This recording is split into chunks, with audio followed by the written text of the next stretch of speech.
ဒါနကိုဖြတ်ဗိမာန်ပြက်ဆိုတဲ့ဘုန်းကြီးဇတ်လန်းကိုဟောရဒေသကြီးဒီနေ့ဟောမဲ့ဇတ်လန်းပါတယ်တော့ဒါနကိုဖြတ်ဗိမာန်ပြက်ပြီးအောင်ပြောခြင်းတော့ပိတ်မှန်လို့ခင်ဗျားတို့ခေါ်ရမှာပေါ့အမှန်ကဘာတစ်ချိုင်နဲ့မရေးချနဲ့နတ်တတ်ထားရဒါနကိုဖြတ်ဗိမာန်ပြက်ပါတယ်တော့ဒီဒေသနာကိုကျွတ်တို့သုံးလောကထိုထားသဖြင့်မြတ်စွာဘုရားသခင်ကိုရောမြတ်ကြီးသည်ပါပေါ်ပြီးပတ္တိဗတ္တရံအစချီသဖြင့်ဟောအနာရဘိန်တထေးကြီးကိုအကြောင်းပြုပြီးတော့ဟောပါတယ်ဗျာအနာရဘိန်တထေးဆိုတာကျွတ်တို့ငယ်ငယ်တုန်းကတော့မသိလို့ဟာအနာရဘိန်တထေးဆိုတာအနာရီသိပ်ပေါ်တာကွာဒီလိုထင်ခဲ့တာဘယ်ဟုတ်မလဲအနာရဘိန်တထေးဆိုတာအနာထပိန္တိကတ္တလို့ပါသဖြင့်တရားနာပိဋကလည်းတချို့သဘောပေါက်ကြပြီးသားဖြစ်ပါအာထာယအာကိုရမဲ့နေတဲ့စားရမဲ့တောက်ရမဲ့ပုဂ္ဂိုလ်တွေကိုထမင်းပေးတတ်တဲ့တထေးဗျအနာထပိန္တိကဆိုတာဒါကြောင့်အနာရဘိန်တထေးကိုနားလည်အောင်အဓိပ္ပာယ်ပြန်လိုက်တော့အာကိုရမဲ့နေတဲ့စားရမဲ့တောက်ရမဲ့လူတွေကိုထမင်းပေးတဲ့တထေးလို့အဲ့ဒါလို့မှတ်လိုက်ကြစမ်းသဘောပေါက်သွားပါလားဒီတထေးဒီတရားနာပရိသတ်ရေမြတ်စွာဘုရားကိုရောမြတ်ကြီးအားသာလနာကိုကြည်ညိုလွန်းလို့90နဲ့4ကလေးအကုန်ကြခံပြီးတော့လှူဒန်းခဲ့တယ်တရားနာပရိသတ်ပေးတာဘယ်နှကလေးတော့အကုန်ကြခံလှူတာ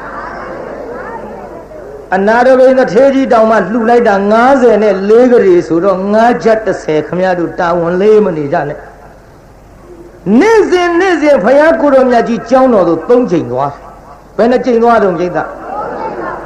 အဲ့ဒီလို3ချိန်သွားတဲ့အချိန်ခါမှာနတ်နဲ့ခင်းပါနဲ့သွားသလဲလို့ဆိုတော့ယာခုနဲ့လှူစရာလက်ထဲအမြင်ပါနတ်နဲ့ခင်းပါနဲ့သွားတော့ညကျောင်းတော်နေ့လည်ခင်းကြတော့ထောမစီဦးတွေနဲ့သွားနေ့လည်ခင်းကြတော့ဘာနဲ့သွားညချမ်းအချိန်ကြတော့ဟောပန်းစီမီဖျောင်းတိုင်နဲ့တကွတန်ဃာတော်တွေအတွက်လှူဒန်းရန်ပစိုးတွေကိုတစ်ခါယူသွားတယ်။အော်အနာတော်မှာလက်ထဲလှူရမပါဘူးလို့ဒီလိုဖြစ်မှာကိုစိုးလို့နာနဲ့ခင်းမှာပါလိမ့်ပြိဿ။ယာခုနေ့လယ်မှာထောဘစီဦးညပိုင်းမှာပန်းပစိုးဆိုတော့အတူကောက်ပေါ့ကွယ်အဲ့ဒီလိုကျောင်းတော်ကိုသွားပြီးတော့လှူဒန်းခဲ့ဒီလိုလှူဒန်းပြီးတော့လာခဲ့ရမှတရားနာပိဋကဒီကနေ့တော့အနာတပိန်တထေးကြီးမွဲပြီဒါကြောင့်လဲတချို့ကခုခေတ်ပြောနေကြတယ်ဟေးပုံညာပြီဆိုတာကုံတာရှိတာကွာလှူတယ်ဆိုတာမွဲ了ကွာဒီလိုလူတွေလည်းကျွတ်တို့ဗမာပြည်အတော်ပေါ်အဲ့ဒီပေါ်တဲ့လူတွေနဲ့အလားတူတရားနာပြိဿအနာတပိန်တထေးကြီးရေနစ်ရဝါကူမဲ့ဗိမာန်အပြက်ခံရမဲ့ပုဂ္ဂိုလ်တော်တော်ကြပေါ်လာလေအနာတပိန်တထေးကြီးဘယ်ထိအောင်ငွဲသွားတယ်လဲဆိုတော့ကုံတယ်တွေကနေပြီးတော့ကျွေးယူပြီးချေးကြငှားကြတယ်ငွေပေါင်းက18ကတိတဲ့ပြုပြိဿကုံတယ်တွေကသူ့ထံလာပြီးချေးငှားယူတဲ့ငွေတွေဘယ်လောက်တော့18ကတိပြီးတော့တရားနာပြိဿမြေမှာမြုပ်ထားတဲ့ပြိဿမြေမှာမြုပ်ထားတဲ့ငွေတွေ18ကတိကလည်းမြင့်ရည်တွေကြီးပြီးတော့ဟောသမုဒ္ဒရာထီအောင်မြေထဲမျောပါတာဘယ်လောက်တော့18ကတိကုံတယ်တွေချေးတာဘယ်နှကတိတော့18ကတိပေါင်းတော့ဟဲ့ကဲ36ကတိကွကုံရောအဲ့ဒီလို54ကတိအကုန်ကြခံလှူရမှ36ကတိဒီငွေတွေလဲကုန်ရှိသမျှပစ္စည်းတွေလဲတဖြည်းဖြည်းလှူလာလိုက်တာအတော်မွဲသွားဒီလိုမွဲသွားတဲ့အချိန်ခါမှာအကွက်ကောင်းကိုစောင့်နေတဲ့အနာရဘိန်တထေးကြီးရဲ့အိမ်မှာ4ခုမြောက်သောတကားမှနေတဲ့တကစောင်းနတ်ဘာနတ်တုံးဟဲ့ဒေသကြီးမှတ်ထားနော်ခမရတို့အိမ်ဒီမှာအိမ်ဆောင်နတ်ဆိုတာရှိ အိမ်ဆောင်နတ်လဲအိမ်ဆောင်နတ်တိုင်းကောင်းတယ်မထင်နဲ့ခမရတို့အခုပြောနေတဲ့ခမရတို့ကိုးကွယ်နေတဲ့နတ်ကတော့ကောင်းပါတယ်ဟုတ်တယ်လေတော်ကြနတ်ကကြုတ်မျက်စောင်းထိုးခြင်းထိုးနေမှာဩတရားနာပိဋကနတ်တွေအကြောင်းကြုတ်နည်းနည်းပြောရမယ်ဆိုရင်ခမရတို့မှတ်လက်ထားပါနတ်ဆိုတာလေနာဗျဒါလောက်ပြောသိတယ်နတ်နော်အခုခင်ဗျားတို့ကိုးကွယ်နေတဲ့အိမ်တွင်းမင်းမဟာဂီရိတို့အိမ်တွင်းနတ်ဆိုတာလေဟိုနတ်ကြိုက်တဲ့အစာလေးကျုပ်ပြောနေ့စဉ်လေကိုပြုတ်တဲ့ကုသိုလ်လေးတွေအမျှဝေအဲ့ဒီအိမ်ဆောင်နတ်ကိုမေတ္တာပို့အိမ်ထဲမှာကြက်တွေရုပ်တဲ့စကားတွေကိုရှောင်အဲ့ဒါနတ်ချစ်ခင်အုံးပြီးကြောင့်လည်းလက်ဖက်ထုတ်တယ်ကြိုက်မှတ်ထားနော်အုံးပြီးကြောင့်လည်းလက်ဖက်ထုတ်တယ်ကြိုက်တယ်မယုံလို့ရှိရင်တရားနာပိဋကအဲ့ဒီအုံးပြီးကြောင့်ဖြုတ်ရဲဖြုတ်တာပြစ်မေတ္တာနိုင်ဖို့အမျှအတန်းဝေပါအုံးပြီးကြောင့်တယ်ကြိုက်အခုတော့ခင်ဗျားတို့ကအုံးပြီးကြောင့်ကြီးတော့ထားပါရဲ့တဏခါးရည်တော့ပက်ပါရဲ့တပြေခက်တော့ထိုးပါရဲ့ပြီးတော့လည်းခင်ဗျားတို့ကအုံးပြီးကြောင့်သားပြီးတော့လည်းအုံးကြီးကြောင့်သားရှေ့ပါပြောမှလည်းမသိဘူးတတိထားတရားနာပိဋကဖြုတ်ရဲလို့ရှိရင်မေတ္တာပို့အမျှဝေပြီးတော့အုံးကြီးကြောင့်ဖြုတ်ပြစမ်းပြေလာကြီးဖြုတ်ရဲပါမလားဟေးကလေးကြည့်ပြောဘယ်မိဘတွေအိမ်ကြရိုက်လိမ့်မယ်ဟေးရိုက်လိမ့်မယ်ကောင်လေးကြည့်ပြောဟဲ့မလုံးနဲ့ကွာဖွားကြီးတွေကသိသန်းနေတာကဲပြေးတာကြီးဖြိုးရလားဖြိုးရပါဦးဗျာကဲမဖြိုးရဖြိုးကြပါနဲ့ဗျာဒါပဲကောင်းပါလေတော့じゃဘုန်းကြီးဟောလိုက်တာနဲ့ဟိုတရားနာပိဋကဟိုကိုတတ္တိနဲ့သာကိုဖြုတ်ပါတော့ကျုပ်ရှိမြားဥကလှဲ့လာမှာဘုရားဟောတဲ့တရားယုံကြည်လို့မေတ္တာပို့မယ်အမျှဝေမယ်အုံးသီးကြောင့်တော့မထားဘူးဆိုပြီးဖြုတ်ပြီးဆိုကြပါစို့ကဲအုံးသီးကြောင့်ဖြုတ်တဲ့နေ့ဘိုင်းနာပြီဆိုကြပါစို့ဒီဘက်ကအုံးသီးကြောင့်ရှိတော့ကလည်းနာတာပါပဲဒါပေမဲ့အုံးဒီကြောင့်ကြီးဖြုတ်လို့ဒီဘိုက်နာတယ်လို့ဖြစ်တော့မယ်ခမည်းတော်ရဲ့ဥပါဒာခေါင်းကိုက်ပြန်တော့လေအုံးဒီကြောင့်ဖြုတ်လို့ကိုက်တယ်လို့ဖြစ်တော့မယ်မြားကကျုပ်ဘက်ကိုလှဲ့တော့မယ်ဒါကြောင့်မဖြုတ်ရဲမဖြုတ်နဲ့ကြည့်ရှုတာလောက်ကြဖြုတ်ရရင်တော့ဖြုတ်ပေါ့ဒီအုံးဒီကြောင့်နဲ့ပတ်သက်ပြီးဟိုတခုတော့နည်းနည်းပြောရအောင်တရားနာပိဋကဟိုခမည်းတော်အယူဝါဒတွေပြောပါတယ်မြင်ဦးလားတရားနာပိဋကအယူသီးလုံးလို့ရှေးတုန်းကလင်မယားနှစ်ယောက်သူတို့သမီးလေးပြက်စီးတော့ငိုလိုက်တာယောက်ျားကတော့မိမိပြောင်းဒီထဲမိမလုတ်တဲ့လူကတုတ်တန်သွားပြီးသမီးလေးကူနာမှာသွားပြီးတော့စားပွဲတောက်ဖွယ်လေးတွေချပြီးတော့သမီးငါသမီးစားရအောင်မေလာပို့တယ်လေလာစားလဲပါအောင်တော့လားသမီးရဲ့အမေကိုကိုယ်တိုင်လေးပြန်လာပြီးတော့ပြတ်ခဲ့ပါအောင်တော့လားအလကားပြောတာကိုယ်တိုင်ပြန်သူတက်သေးမှာနေ့စဉ်သွားငိုအဲ့ဒီတုတ်တံမှာဂူတွေကြားထဲမှာဘိန်းစားတယောက်ကလည်းဘိန်းရှူစရာငွေအပြတ်ဒီမိမလားလာငိုတော့အကြံပေါက်ရွှေရောင်ငွေပြားတွေကြိုက်ပြီးငါတရားလောက်တာကောင်းအိမ်ပြန်ရွှေရောင်ငွေပြားတွေကြိုက်တရားဝတ်တဲ့နောက်ဝတ်တန်းစားတွေဝတ်ပြီးတော့အဲ့ဒီမိမမလာခင်သူကတုတ်တံကညောင်မကြီးတက်အဲ့ဒီမိမလည်းရောင်းရောကျွမ်းနဲ့လှုပ်အလိုတင်းမတူတော့ငါတရားပဲတရားလည်းတရားနာပြီးသင်ချိုင်းသွားဆင်းငါတရားတင်းတရားဘယ်ထက်ကအတာဝရိဏထက်ကတင်းတရားမင်းဘာလို့ဆင်းလာဘာလို့ဆင်းရမလဲတဲမိုက်တဲ့လင်မယားသမီးလေးတယောက်ဆင်းမွေးထားအမလေးလူဝါတော့ကညှို့လို့ဆင်းကြကြည်သားအခုသေတော့ထမိန်တော့အင်ကြီးကောင်းတောင်မှချွတ်ယူလိုက်ကြလက်ဝတန်းစားတွေဘာတစ်ခုမှမပါဘူးအခုနတ်ပြေရောက်ပြီးနတ်သမီးကြီးရှင်လိုက်တော့တစားပလာမရှိဝတ်စားစရာမပါတာနဲ့မှိုင်းငိုနေလို့ဟဲ့မငိုနဲ့ငါတော့ပြောပေးမယ်ဆိုပြီးရှင်းခဲ့ရဗျာဟာပိုင်လိုက်ပုံတရားမလေးတရားမေးဒါပြည့်နေပါဦးမလေးဒီလိုဆိုရင်ကျုပ်သမီးလေးမျက်နှာငယ်နေတဲ့နတ်သမီးချင်းမတူလို့ဆိုရင်ကျုပ်အိမ်ပြန်ပြီးယူပါဦးမယ်တရားမဲခဏနေပါဦးအေးမျက်နှာယူရဲ့အိမ်ပြန်လက်ဝက်လက်စားတွေထုတ်တစ်တာကြီးဖွင့်တစ်တာတောင်ပိတ်ခဲ့မိဘူးတရားနာပိဋကအထုပ်ကြီးနဲ့ထွက်လာယောက်ျားလုပ်တဲ့လူကလည်းတရားနာပိဋကကြီးမရှိသေးဘူးပေါ့မသိသေးဘူးပေါ့ ဒီမှာယူလာပြီးတော့တရားမင်းသမီးလေးဒီပစ္စည်းတွေပေးလိုက်ပါဆင်းခဲ့ပါတရားမင်းရဲ့ယူသွားပါတရားမင်းရဲ့ဟဲ့ငါတရားတကိုးနဲ့ထားပြခဲ့ပြီးတော့မှတကိုးနဲ့ဆင်ကားထားယူမယ်ပြန်နေတကိုးနဲ့ယူမှာတဲ့ဝေးတာဆင်းရင်ကိုဟိုဟာတရားဟိုညိဒီညိနဲ့သူကိုကားကြီးဆင်းရမှာကဲဟိုကပြန်သွားအထုပ်ကလေးချထားကြတော့အထုပ်ကလေးယူဒီထဲမိမပြန်သွားလင်လုတ်တဲ့လူကဟောမင်းမိုက်ပါကွာသမီးတစ်တာဖွင့်ထားကုန်ပြီဝေစားလည်းမရှိတော့ဘူးကျွတ်တော်ဝေစားလည်းမရှိတော့ဘူးမလေးတော့နဲ့အလကားရမ်းပြီးတော့ပူနေကျွတ်တို့သမီးနတ်ပြည်ရောက်တယ်နတ်ပြည်ရောက်တဲ့အဲ့ဒါတရားမင်းကိုယ်တိုင်ဆင်းလာပြီးတော့သမီးလေးနတ်သမီးချင်းမတူလို့ဝတ်စရာစားစရာမရှိလို့ဆိုလို့ကျုပ်သွားပို့လိုက်တယ်ဟေးမိုက်ပါဟာငါပြန်ပြောရောပေါ့သမီးလေးထမချင်းနာမှာရအောင်မှားကြတာတွေပြောပါစေမဖြစ်ဘူးငါမြင်းနဲ့လိုက်မှဆိုပြီးမြင်းနဲ့လိုက်သွားဟာမြင်းခွာလာကြတယ်ကိုမိမယောက်ျားလိုက်လာပြီရှင်နဲ့မဖြစ်ဘူးဆိုဂူဒီတဲ့ဝင်ပုတ်ဒီထဲတရားနာပြေးသားရင်ဟိုယောက်ျားလုပ်တဲ့လူကညောင်မင်းကြီးမြင်းချီပြီးတော့တရားနာပြေးသားဂူဒီတဲ့လှက်ပါရှာမဖြစ်ဘူးဒီကိစ္စပေါ်တော့ခတ်တော့ပြေးမှဆိုဂူဒီတဲ့ကထွက်ပြေးပြီးဘာပြောကောင်းမလဲဟိုယောက်ျားချီထားခဲ့တဲ့မြင်းမော်လွှားကနေခုန်တက်ပြီးမြင်းနဲ့ဆိုင်တာအပြစ်တင်တယ်ထင်တယ်လားမတင်ဘူးဟာတဲတော်တယ်ကြာတာဂျော်ဂီပေလို့ဝင်စားတာနဲ့တူတယ်ကြည်တော့မြင်းစီတတ်တယ်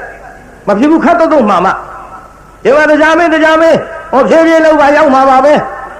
မာဂျင်နာတစ်ခုမှလိုက်စားမရစေသမီးလေးထံရောက်လို့ရှိရင်ပြောလိုက်စမ်းမအဖေလို့တဲ့လူကလည်းမြင်းတစ်စီးပေးလိုက်တယ်လို့ဒါကုံရောရှိတာဒီဒီလိုတရားနာပြိဿဘူးမသိဖမသိနဲ့ထင်မိထင်ရယုံတတ်ကြတဲ့သဘာဝ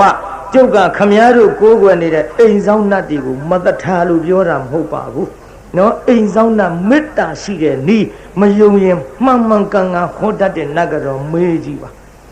မေတ္တာပုတ်အမျှဝေတာအုံဒီကြောင့်လည်းလက်ဖက်ထုတ်တဲ့ကြိုက်တယ်မေးကြည့်ပါဒါဓမ္မဒိဋ္ဌံကြပြောနေတာပါမှန်ရလားပြိဿကြီးကံကြည့်လေတခုတကဆောင်နအနာရဘိန်းတစ်သေးကြီးမွဲသွားမွဲဆိုတရားနာပြိဿမြတ်စွာဘုရားကိုတော်မြတ်ကြီးလှူရတာရင်ကြည့်တော့ပုံးရီနဲ့စကွဲပဲလှူနိုင်တော့ပုံးရီနဲ့စကွဲထမင်းပဲလှူနိုင်တော့တဲ့ပြုတ်ဒီလိုပုံးရီနဲ့စကွဲထမင်းကိုလှူနိုင်တဲ့အချိန်ဘုရားကိုတော်မြတ်ကြီးကြောင်းတော်ရောက်သွားတော့တကားတော့တစ်သေးကြီးတဲ့အလူဒါနာများပြုရရဲ့လားမှန်လားပါပြုရပါတယ်ဗျာဘုရားကြီးတော့ပြုရတဲ့အလူဒါနာကအရင်လုံးငါလို့မုံမြတ်မပြုနိုင်တော့ပဲနဲ့မှန်လားပါဗျာတပည့်တော်မွဲသွားတာနဲ့ပုံရည်နဲ့ဆက်ကွဲထမင်းသာလှူနိုင်မှာတော့သည်ဗျာဟဲ့တကားတော့တစ်သေးပုံရည်နဲ့စကွဲထမင်းလှူရလို့လေအနည်းငယ်မျှဆိုပြီးအာမလျှော့နေနဲ့အခုအရိယာပုဂ္ဂိုလ်တွေကိုသင်လှူရတယ်အရိယာပန်ကားတွေကိုသင်လှူရတယ်ငါဘုရားကိုတော်မြတ်သည်ဟောဝေလာမပုံနာကြီးဖြစ်စဉ်အခါတုန်းကသာသနာ့ဘအချိန်မှာလှူလိုက်တာတိုင်းပြည်မိโกဒိတ်ချက်ပြုတ်မစားရအောင်တိုင်းပြည်ကိုချက်ပြုတ်မစားရအောင်မိโกဒိတ်လှူခဲ့ဘူးတယ်ထွန်းသွားတွေနဲ့မထွန်ရမထဲရပဲနဲ့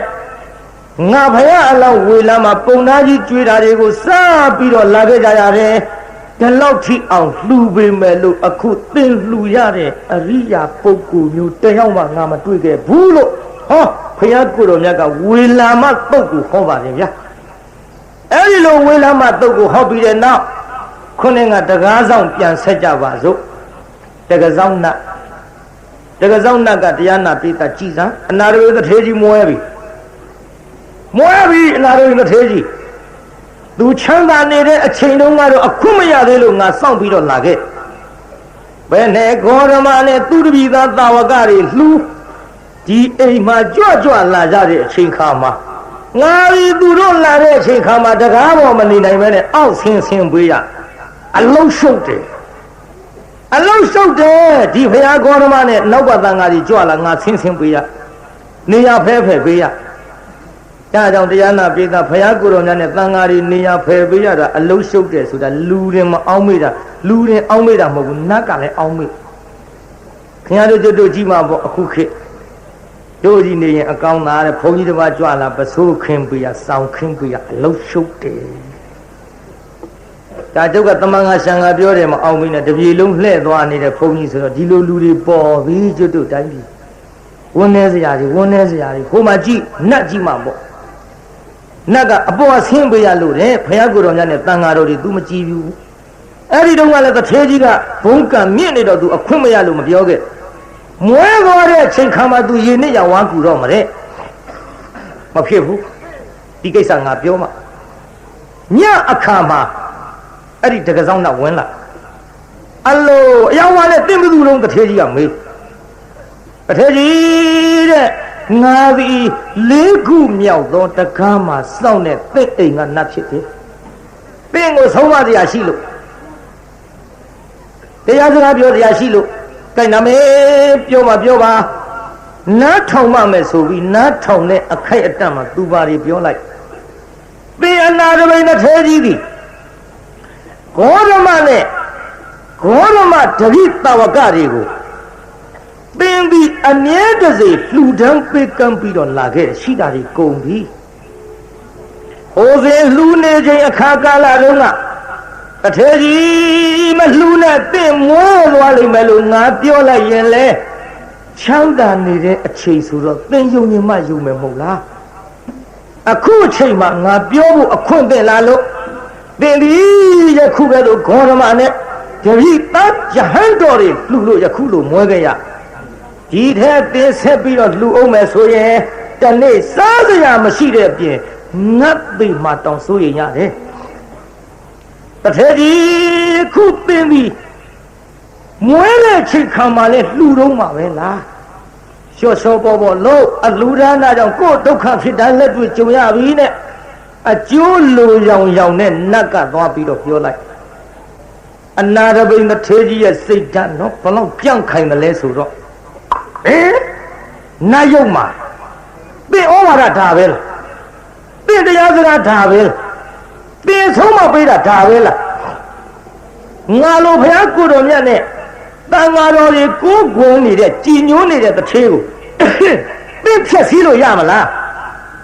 တလောက်ထီအောင်ရုပ်မာတဲ့နတ်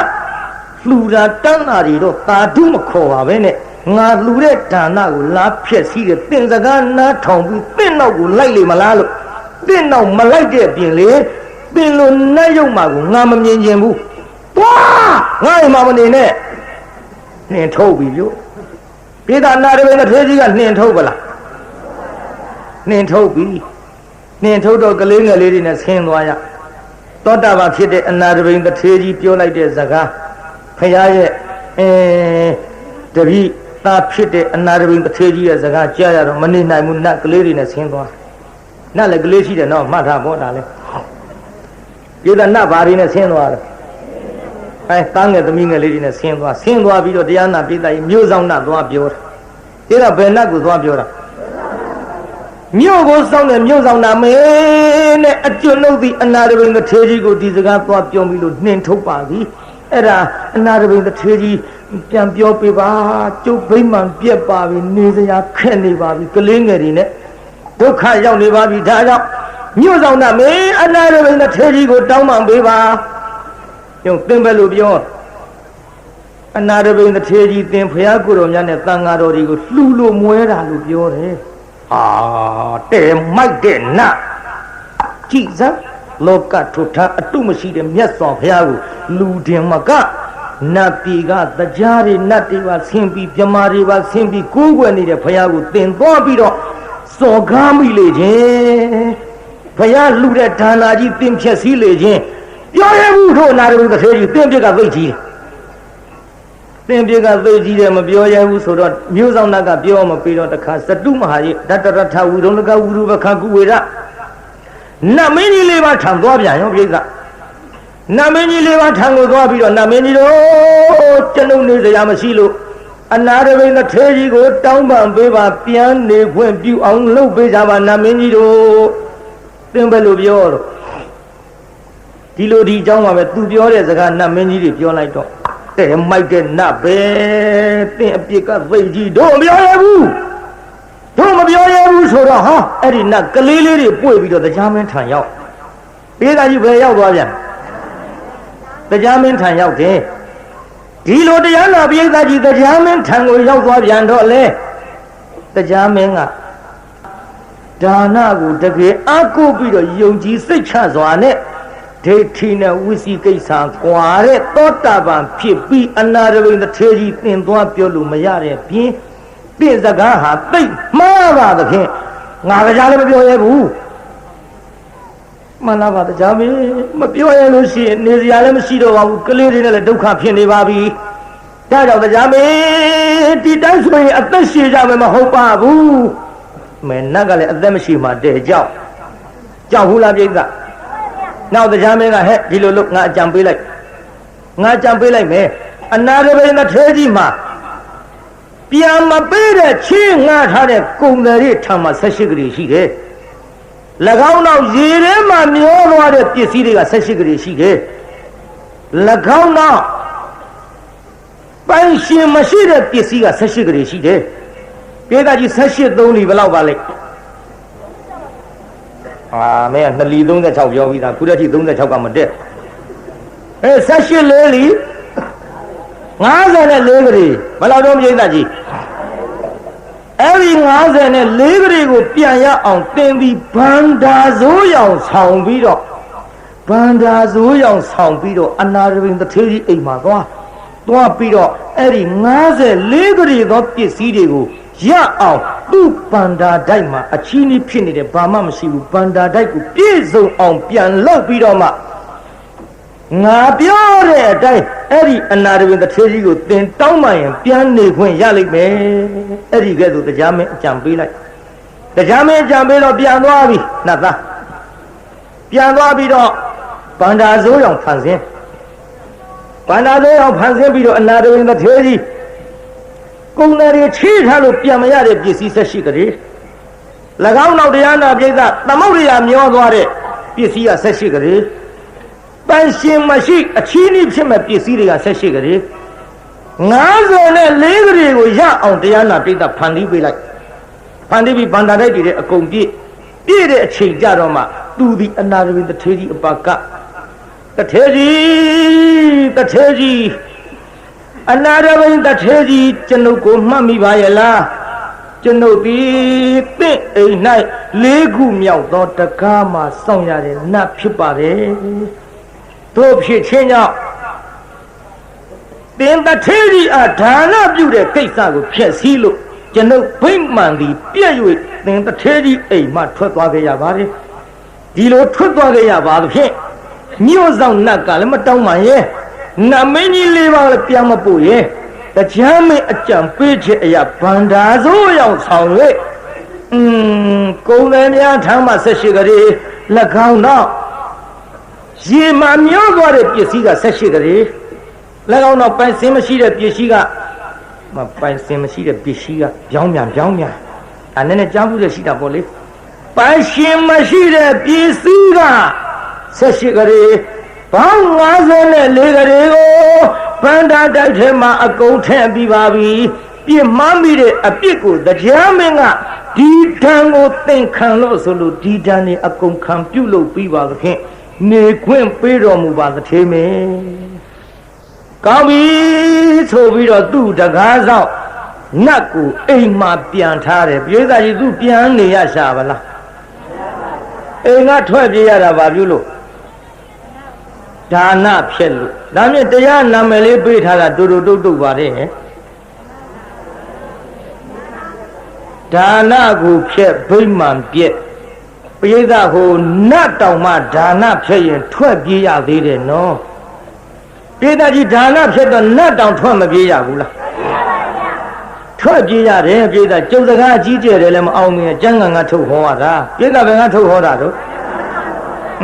ကျမ်းဂန်ကထုတ်ဟောတာကြီးကျယ်တယ်လည်းမအောင်မင်းနဲ့ခင်ဗျားတို့ကကြုတ်ဒီစကားမျိုးနတ်တောင်ထွက်ပြေးရတယ်ဆိုတော့ဘုန်းကြီးကဒါတော့တမင်သက်လှူအောင်ပြောတာပါစကလုံးထွားပါတယ်လို့ကြုတ်များလှရောသားလို့တော့မအောင်မေးလိုက်ပါနဲ့ဗျာပြိဿဘာသာတော့လှရောသားလည်းစကလုံးထွားတယ်ကျွတ်တို့ကကျမ်းဂန်တိုင်းပြောတာပါထွားတာမဟုတ်ပါ လှရောသားစကလုံးထွားပုံပြောရမယ်ဆိုရင်ဥပမာမပါပဲမပြောဘူးဥလတ်တုံကြီးသူတို့ကဆေးတာမတော့ရဲဘူးဘယ်တော့ရဲမတုံးတရားနာပြိတ္တာသူတို့ကတကြီးဆေးတံတောက်လာတော့သူတို့ကလူတွေကပြောတယ်လှရောသားတွေကအလိုလေးတို့ရွာကတကြီးဆေးတံတောက်လာတာငါးချဝင်မှုတ်ကလေးခွေးချီလာတယ်တိုင်းပဲဥလတ်သိမ့်ပဲအဲ့ဒီဆေးတံတောက်ရဲတော့ပြောရရင်ပုံနဲ့ပတ်နဲ့ဥပမာမပါပဲမပြောဘူးဒီမဲ့တရားနာပြိတ္တာဟိုကျွတ်တို့ကလည်းအစတော့မသိဘူးပေါ့လှရောရွာနာကျွတ်တို့ရောက်သွားလှရောရွာကနေပြီးတော့ဝက်လက်ကိုချိုးရတယ်ရွှေဘူလန်းကျွတ်တို့ကဝက်လက်တရားဟောသွားခြေကားနဲ့ဝက်လက်လန်းကောင်းရလားလို့မေးကြည့်လှရောသားတွေကပြောတယ်ဝက်လက်လန်းကောင်းမကောင်းတော့မသိဘူးတဲ့ကိုတော်တို့ကားနဲ့အဲ့ဒီလန်းကစီးသွားရင်တဲ့အဲ့ဒီလန်းကကိုတော်တို့တော့ကြောက်ခင်းစားသွားတော့အစာကြည့်တယ်အဲလမ်းကြမ်းကြမ်းနဲ့မပြောဘူးကြောက်ခဲစားသွားအစာကြည့်တဲ့စကားပြောပါတယ်ဥပမာမပါပဲမပြောဘူးတပည့်တော်တို့တော့ဝက်လက်ကမစီးဘူးဗျာလေဘာဖြစ်လို့တော့ညာလို့ဆိုတော့ဟာကားစီးရတာခံမကြပါဘူးဗျာတဲ့နောက်ကနေဂလုံနဲ့လမ်းတောင်းလို့လှဲ့ကြည့်ရေစီလဲတဲ့အဲကားနေတယ်မပြောဘူးလို့ဆိုမှရေစီလဲကလမ်းတောင်းတယ်စကားပြောတဲ့နေရာတည်းမှာဇက်ပြက်အောင်ပြောတဲ့လူတွေဗျဇက်ပြက်တဲ့ပြိတ္တာဟိုဘက်ကဇက်ကနေဟောဒီဘက်ကပြာသူလာကြီး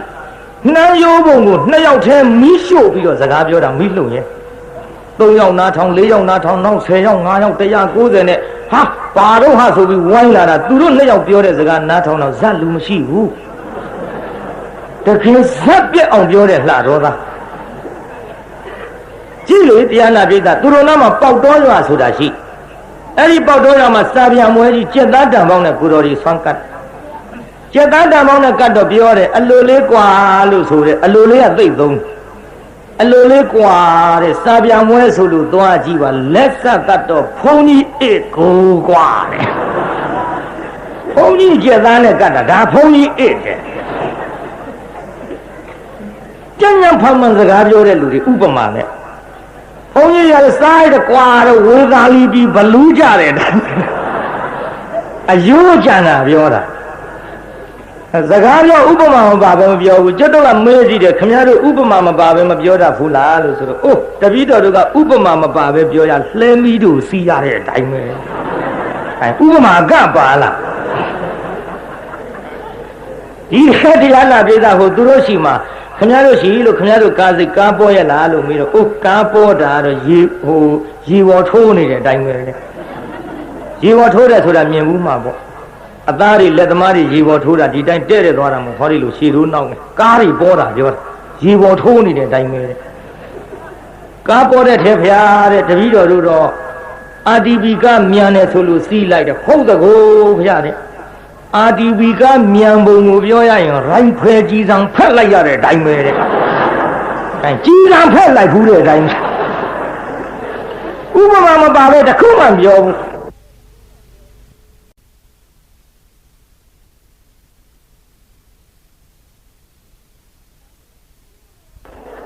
ဥပမာမပါပဲတခုမှမပြောဘူး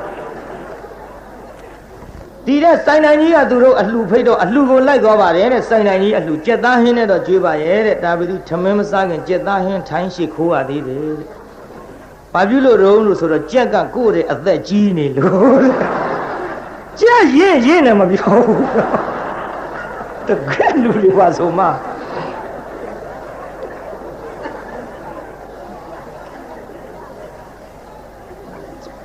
ဒီတဲ့စိုင်းနိုင်ကြီးကလူတွေကလည်းကွာတဲ့ကြားရတာတဲ့ဘလူးအရက်တိုက်ထားတဲ့အတိုင်းပဲဘလူးအရက်တိုက်တယ်ဘယ်နဲ့လို့ဒါအပြင်ပို့ချအောင်တော့ရှိအောင်တော့မလားလို့ဘလူးအရက်တိုက်ထားတဲ့အတိုင်းပဲနောက်တယောက်နဲ့တယောက်သူတို့ဆုံစည်းလို့စကားပြောကြတနယ်သားနဲ့မိတ်ဆွေချင်းပေါ့လေဘယ်နဲ့တော့ဟဲတဲ့မင်းတို့စီဝါရေးကြီးဝါရေးတဲ့ဘယ်နဲ့တော့ဟာတဲ့စီဝါရေးကြီးဝါရေးကတော့ကွာတဲ့ဝလုံးကောင်းနဲ့ဆင်တိုးတဲ့အတိုင်းပဲ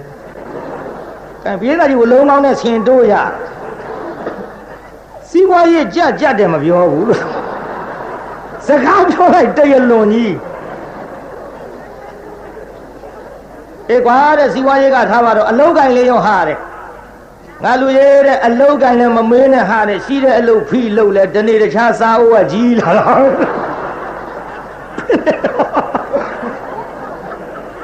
ဘယ်ဆိုလူတွေမှန်းကိုမသိတာမယုံရင်ရွှေဘိုလမ်းမရောက်တဲ့ခါမေးကြည့်ဒီထက်တရားနာပြေတာမင်းတို့ရှိသမားဝါယမဆိုင်ကအထယ်လေးပါလေးထုတ်ပေးရလားတဲ့အထယ်ထုတ်ပေးမပေးတော့မမေးနဲ့ဟေးတဲ့ကိုမိမကိုလေးထမ်းဆောင်ရကြည်ထိုးမှကြောက်လို့အထယ်မပေးဘူးမပြောဘူးမိမလေးထမ်းဆောင်ရတယ်အတော်ကွာကြတဲ့လူတွေလှတော်သားကြောင့်ပြောတယ်ကုံမှမဟုတ်ပါမကုံမသိတစ်ခုလောက်တော့ပြောအောင်မယ်ဟုတ်တယ်ဟောတော့မှခြိပါသားနဲ့ပခန်းသားဆိုတာကျတို့ရာဇဝင်မှာကြားဘူးပခန်းသားများစကားကတ်ကိုးပုံတော့ကြည့်လေပခန်းသားကလှတော့လာပြိုင်မဲ့အကြောင်းထိကျုပ်ဆက်ပြောပါပခန်းသားတွေကကျတို့ပကံကလူတွေနဲ့ဖျားချင်းတကိုးပြိုင်တယ်ပခန်းမှာကျတို့စီသူရှင်ဖျားဆိုတာရှိနရပတိစီသူမင်းကိုတရားဆက်တရခံအစ်စ်လက်လေးတွေဟောတော့ရှိတယ်ဖျားကိုတော်မြတ်လေးကျုပ်အနေကစားတင်မှုသင်္ဘောစင်းလုံးနဲ့သွားပင့်ကြတော့အဲ့ဒီမှာကျုပ်ကိုယ်တိုင်လက်ဝါးပေါ်တင်ဖူးခဲ့ရဒါဝတိတရားနာပြေးတာဖျားကတကိုးကြီးတဲ့လက်လေးသက်ပြင်မဲ့အရင်တော့ကအဲ့ဒီဖျားကိုကျွတ်တို့ရွှေပိတ်တာအချိန်40လောက်နဲ့ဖျားလူခိုးဘူးတယ်ဖျားလူချင်းလုံးမဟုတ်ပါဘူးရွှေလူချင်းလို့ခိုးတာနောက်ဖျားလေးကတော့အဲ့ဒီနွားချောင်းသားတွေပြန်ရတော့အခုပြန်မွန်းမှန်ထားတဲ့14ပိတ်ခွဲလောက်ရှိပြီအဲ့ဒီတုန်းကခုတော့များနေရောပေါ့အခုတော့တရားနာပိသဟိုမိဂန်တစ်တာကြီးတော့16ချက်လောက်ခကောဘက16ရောက်တယောက်ချောင်းစီကင်ခိုင်းဒီခါပြောက်ရင်လည်း16ရောက်သလုံးထောင်ထဲပို့ဖို့ရှိဘယ်လိုမှဖွင့်မရအောင်ကျွတ်တို့တရားလောက်ရှိတယ်မလို့လည်းမရဘူးလူစိတ်30ဝိုင်းမရတဲ့ကိစ္စကြီးအခုတော့အဲ့ဒီထဲမှာထည့်ထားရဘုရားတောင်တော့ခါရတဲ့ဘဝကျွတ်တို့တိုင်းပြည်ဒါတောင်ချမ်းသာဘူးလို့ဆိုကြနော်ဘုရားသခိုးတွေလည်းပေါ်ရတဲ့ဗမာပြည်ကျွတ်တို့ပဲမြမယကုတော်ကြီးခိုးသွားပြီးမိမလုတ်တဲ့လူကပလိတ်သတင်းနဲ့လိုက်လာတော့ရဲရရှိရသတင်းနဲ့လိုက်လာတော့တရားနာပိသဖယားကိုခေါင်းမှုခြုံပြီးတက်နင်းပေးဘယ်လောက်ဆိုးတော့ဘုဒ္ဓကိုင်းသိပြီးသေချင်းစိုးနဲ့တော့သေးကုန်တော့အဲ့ဒါရဲကမေးတယ်အဲ့ဒါဘသူတုံးလို့ဆိုတော့ဒါကျုပ်လင်သားနေမကောင်းလို့ပါအဲကောင်းသေးလားဖယားသူ့လင်လို့ရတော်တရားရှိဘလောက်တရားဆွဲလိုက်ဟုတ်သားတော့ဆိုးတယ်မိမဒါကြောင့်ဖယားသခိုးတွေပေါ်တယ်အဲ့ဒီအခုအဲ့ဒီစီသူရှင်ဖယားကလေတရားနာပိသဖယားကသာလက်လေးသစ်ပကံကတပ်ပြညုတ်ဖယားကိုတော်မြတ်ကြီးနဲ့ဟောတကူချင်းပြိုင်မယ်လေဗျဖယားကပြိုင်တာမဟုတ်ဘူးလူတွေကပြိုင်တာအဲ့မယ်လေဗျဖယားကပြိုင်တာမဟုတ်ဘူးလူတွေကပြိုင်တာလူချင်းပြိုင်ကြည့်လေပကံကလူတွေကဘာပြောတော့နဘေလေးနဲ့ဟေးတို့ကကျုံ3တောင်ဝိုင်းနဲ့ပကံတိုင်းသားกว่าနဘေနဲ့ဒီတော့ပခန်းသားကလည်းမခံဘူးဟေးတို့ကလည်းငရုတ်တဝိထောင်ပခန်းသားกว่าပကံကပြောတယ်မင်းတို့စကားမစပ်ဘူးတဲ့တို့ကနဘေနဲ့ကျုံ3တောင်ဝိုင်းပကံတိုင်းနဘေလေးနဲ့တဲ့မင်းတို့ကငရုတ်တဝိထောင်ပခန်းသားဆိုတော့မစပ်ဘူးတဲ့ပခန်းသားကလည်းဇဂဒတ်ဆိုတော့မစပ်ရင်နဲ့အဲ့ဒီငရုတ်တဝိသွေးပြီးမင်းတို့မျက်စိထဲခတ်ကြည့်ပါလားတဲ့ဒီလောက်ကကိုးတယ်ပခန်းသားနောက်ဟဲ့ဖျားပွဲအစီပြိုင်မယ်ကွာဖျားပွဲအစီပြိုင်မယ်ကွာဆိုတော့တရားနာပြေတာအဲ့ဒီပခန်းကစပြောဟဲ့တို့ပခန်းစီသူရှင်ကတဲ့ဖျားပွဲလာတာလူမပြောနဲ့ကွာတဲ့ခွေးကြီးကိုအကောင်900ကွာအဲခွေးနဲ့စပြဒီတော့ပကံကနောက်ပြောဆိုတော့နိုင်မှာပေါ့ဗျာပေါ်ဦးနဲ့ရှင်မြင်ဘူးသီးအကြီးပြိုင်တာလို့ပေါ့ဘာပြောတော့ပကံကဟေးမင်းတို့ပကံစီသူရှင်ဘုရားကခွေးကြီးအကောင်900ဟောတို့ပကံတပ်ပြညုတ်ဘုရားကြီးကဖျားဝဲလာတာလူမပြောနဲ့ခွေးကြီးကိုအကောင်1000กว่าပကံကဘယ်လောက်နိုင်သွားပကံကဘယ်လောက်ရှုံးတော့အဲ့ဒါခင်ဗျားတို့အနေနဲ့သာရှုံးနေတာပကံစကားနားထောင်ကြည့်ဟေးတို့ကခွေးကြီးအကောင်900ဆိုတာငါလူတို့ဟောဂုတ်ချခမ်းမလို့ပြောနေမှာခွေးနဲ့ခွေးချခွေးပိန်ဟော်တွေမပါသေးဘူးဒါကြောင့်ရှုံးရကနိုင်အောင်ပြောအဲ့ဒီပခန်းသားတွေကခုခေတ်ထဲမှာလှတော်သားအပြောထွားတယ်ဆိုလို့လာပြိုင်တယ်ဗျပြိုင်တော့လှတော်ရွာပေါင်းကလေးလေးတွေ့ဟဲ့ကလေးအားလုံးညမင်းပဲရွာသားတော့ကျုပ်လှတော်သားလာခဲ့ပြီတော့လှတော်သားရှာနေဟေ့ကောင်လာခဲ့မင်းဘိုက်ကိုဖောက်စား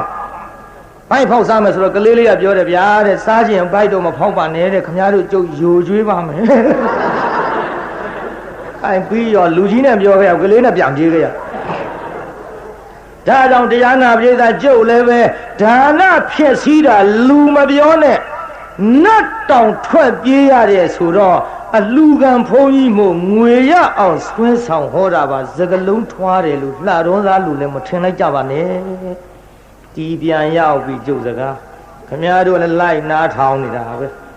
ကျုပ်ကလည်းအနုတန်တွေမရှိကိုစကားမမှတ်ဖဲနဲ့ရှောက်ပြောမိုးလင်းပြီးမှမဟုတ်ဘူးကိုင်းဖြတ်ကြအောင်စို့ရှေ့ပိုင်းတရားပါတဲ့အခုဒါနကိုဖြက်ပါတယ်တော့ပြိဿသူများလူနေတဲ့ဒါနကိုဖြက်စီးတဲ့ခုနကတရားနာပြိဿနတ်ဗိမာန်ပြက်ပြီးတော့ထွက်မပြေးရဘူးလားပြိဿအခုတော့ပြန်ရောက်ပါလားဒါကြောင့်နတ်တောင်ဒီလိုခံရရင်လူတွေဟာသူများလူတဲ့ဒါနဖြက်စီးသင့်သလားမဖြက်စီးသင့်ဘူးလားပြိဿကဲမဖြက်စီးသင့်လို့ရှိရင်လည်းလက်ပညာဗျာနော်၄မျိုးပြောမယ်နားထောင်ကြည့်စားနောက်ကလက်ချိုးပြီးဆိုကြဗျာလူတဲ့ပုဂ္ဂိုလ်၄မျိုးပြောမလို့ကိုယ်တိုင်လည်းလှူသည်သူများကိုလည်းအလှူခိုင်းသည်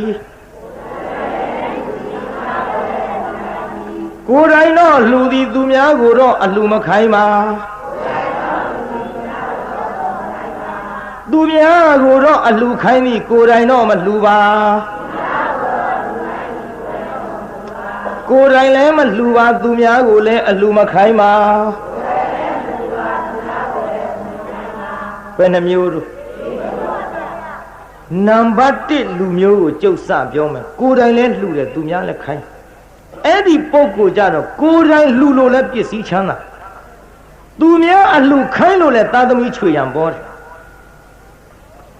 စားမဲ့လူတွေလည်းများစွာရှိကျွေးစရာပစ္စည်းတွေလည်းရှိလောကပျော်စရာကြီးပေါ့အချွေရန်တွေလည်းပေါ်တယ်ပစ္စည်းလည်းချမ်းသာတယ်ခိုင်းစရာလည်းရှိတယ်ငါစားမဲ့လူတွေလည်းရှိတယ်ကျွေးနိုင်တဲ့ပစ္စည်းတွေကလည်းပေါ်တယ်အကောင်းဆုံးလောကပျော်စရာကြီးပေါ့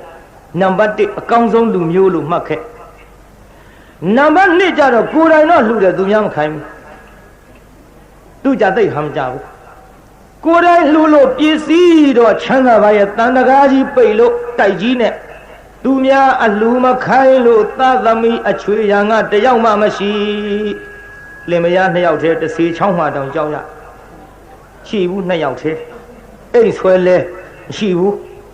ကိုယ်သားသမီးမရှိလို့သားသမီးရခြင်းဒါညောင်ပင်အောက်သွားသားစုခဏတောင်ကံကောင်းလို့ညောင်ကိုင်းပြီးမသေးရဘူးကိုမရတော့သူများသားသမီးခေါ်မွေးစားကိုလက်ထဲတုန်းကမာတာထောင်လို့ကိုလက်ထဲကျရှူနာရှိုက်ကိုသူများမခိုင်းခဲ့လို့ချွေရမရှိဘူးဒီထဲပတ်စံတက်နိုင်လို့ဆေးတိုက်ဖို့ပေတာပဲဟာမကြဘူးနော်ကိုယ်တိုင်လှူလို့ချမ်းသာတယ်သူများမခိုင်းလို့ချွေရမရှိဘူးနံပါတ်3ကျတော့သူများတော့အလှခိုင်းမှရကိုယ်တိုင်မလှူဘူးသူများအလှခိုင်းလို့သာသမီချွေရနေကတော့ပေါ်ပါရဲ့ကိုယ်တိုင်မလှူလို့စားစရာကမရှိစားစရာမရှိလို့မွဲပါတဲ့ဆိုမှဒီသာသမီတွေကတဖြုတ်ဖြုတ်ပဲလမ်းကြားပြစ်ထားလို့မှမသေးဘူးမာတာထောင်အကျိုးပဲသူများခိုင်းလို့သာသမီပေါ်တယ်ကိုယ်တိုင်မလှူလို့စားစရာမရှိကိုယ်ဌာနကိုမသိတော့ကလေးတွေကျိန်စေဒီတော့တည်ရင်းဆုံးနဲ့သေကုန်မှာစားစဲကြီးပါလို့ဘိုးတည်ရင်းဆုံးလေးက3စလုံးတော့ကိုယ်စားတယ်အမကြဘူးနော်အပြစ်မတင်နဲ့နော်သူများခိုင်းတယ်လို့သာသမီတော့ပေါ်တယ်ကိုယ်တိုင်မလှူခဲ့လို့စားစရာကမရှိဒါနမညီမျှတော့လည်းခါမကြကြဘူးဟောနံပါတ်3အဲ့ဒါဟောနံပါတ်4ကျပို့ဆိုးသွားပြီကိုယ်တိုင်လည်းမလှူဘူးသူများလည်းမခိုင်းဘူးကိုယ်တိုင်မလှူလို့လည်းပစ္စည်းမချမ်းသာဘူးသူများမခိုင်းလို့လည်းချွေရမရှိဘူးအထီးကျန်ဘဝနဲ့အဲ့ဒါတွေဘယ်မှာများပေါ်လို့ဆိုကျွတ်တို့မန္တလေးမဟာမြတ်မုနီဘုရားကြီးမြောက်မုံမှာချွင်းခောက်ဆိုတာတော့အဲ့ဒါနံပါတ်4နံပါတ်4အဆိုးဆုံးပေါ့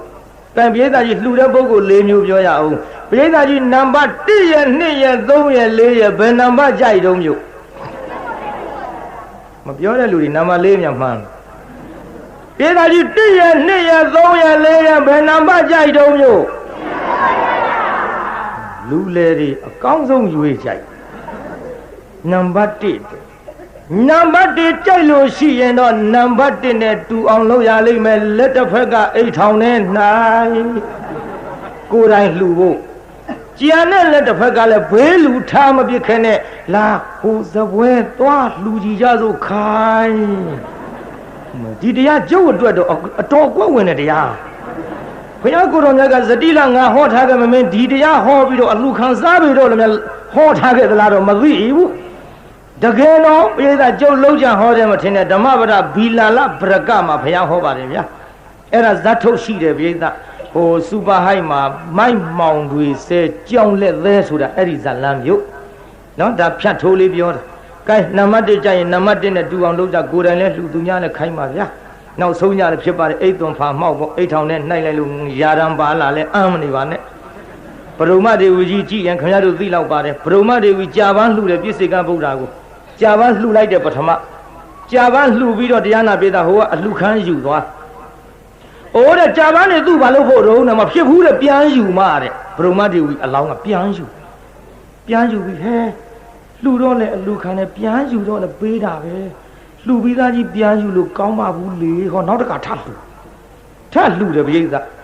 အဲ့ဒါကြောင့်ဘရုံမဒေဝီမိဖုရားကြီးဖြစ်တော့ပထမဆုံးလှူလိုက်ခြင်းကြောင့်ဘရုံမကြာဝင်တဲ့ကရသေးကြီးသမီးဖြစ်လို့ဘယင်ကောက်လာသောချိန်ခါမှာနန်းတော်ထဲဝင်တဲ့ခြေဘွားအောက်ကကြာပွင့်နေခံတယ်ပထမလှူလို့ပုဗ္ဗစေတနာပေါ့နောက်သူ့အလကားပါပဲလေဆိုပြီးပြန်ယူလိုက်လို့တန်း900ဖွာတာကိုမိဖုရားတွေတိုက်သည့်အတွက်ထွက်သွားရတဲ့အချိန်ကြတော့လေဟောမုံစစေတနာလှူပြီးသားပြန်ယူလို့တရားနာပိသကြာပွင့်မခံတော့ဘူးတဲ့ပြုနောက်တန်း900ကမိဖုရားတွေကြုတ်ထဲထည့်ပြီးလွတ်လိုက်တော့ဘယင်ကြီးရေချိုးတော့ညှိလို့တရားတစိတ်ခန့်ထားတာကဒီသားများသည်ဘရုံမဒေဝီနဲ့သင်မင်းကြီးရဲ့ရင်သွေးဖြစ်သည်ဆိုတာတွေ့ရလို့ဝမ်းမြောက်ဝမ်းသာဘရုံမဒေဝီမိဖုရားကြီးကိုပြန်ခေါ်လိုက်တော့ဟောကြာပွင့်နေလားခံမြန်တဲ့အဲ့ဒါပြန်ပြီးထလှူတာကိုစေတနာသုံးတာနော်ဒီမပိဋကကြီးဟိုပြန်လှူတော့အလဲစေတနာပြတ်တော့ကြာပွင့်ခံသေးရဲ့လားထွက်တောင်ပြေးရတယ်နန်းတော်ကမိဖုရားကြီးဒါကြောင့်လှူပြီးသားများပြန်မယူနဲ့ခင်ဗျားတို့ကအောက်မေ့မှာမနေ့ကလှူတာတပည့်တော်တို့ပြန်မယူပါဘူးဗျာလို့အဲ့ဒါပြောတာမဟုတ်ဘူးအိတ်ထောင်နဲ့ငါးချက်တန်နှိုက်တာအစိတ်တန်ကြီးပါလာတော့ဒီမဲ့အစိတ်တန်ပါလာတော့ငါးချက်လှူပြီး20ပြန်ယူသွားတာမလေးတော့ဘုန်းကြီးဘာတွေလျှောက်ပြောတော့မအောင်မင်းနဲ့ဒီနေ့နောက်ဆုံးညအများကြီးရအောင်ပြောရတာဟုတ်တယ်တချို့ကအိတ်ထောင်နဲ့အစိတ်တန်ထုတ်လိုက်တယ်လေအစိတ်တန်ပါလာတယ်လှူတာက9ချက်ဆိုတော့9ချက်လှူပြီးတော့20ပြန်ယူသွားတယ်ဘရုံမဒေဝီသတိပြုပေါ့ကိုင်းခစ်တရဆိုင်လို့ဟာပတိုင်းပေးမယ်ဗျာအာကြားနေရောဒီနေ့တော့အတော်လေးလည်းများသွားပါတယ်နောက်ပိုင်းလည်းတရားနာပြည့်တဲ့နောက်ဆုံးညဆိုတော့ပဝါလေးပါလေးမပါရင်လည်းအိမ်ပြန်ယူထားကြအောင်ပေါ့ဟောရလိမ့်မယ်ဒီနေ့နောက်ဆုံးညဆိုတော့ဒါကြောင့်ဗမာရေနာမမေ့မလျော့မပေါ့မဆာသောတတိတရားဖြင့်တံပါရိထအကောင်းဆုံးဇတ်တော်ကြီးမဟောခင်မိမိတို့တတ်ဆွမ်းသမျှလွယ်လင့်တကူပါလာလို့ရှိရင်ဖြင့်နံပါတ်1ကိုရအောင်ယူ၍အလဲစေရနာပြတ်တဲ့ဘရုံမဒေဝီဘက်မလှဲ့ကြပဲနဲ့အိတ်ထောင်နဲ့နှိုက်လိုက်သောခါပါသမျှမအမ်းမဲနဲ့မဲလာအလှကဘုံကြီးဆိုတော့လေကျိုးစားပြီးတော့လူတန်းနိုင်ကြပါစေကုန်သတည်း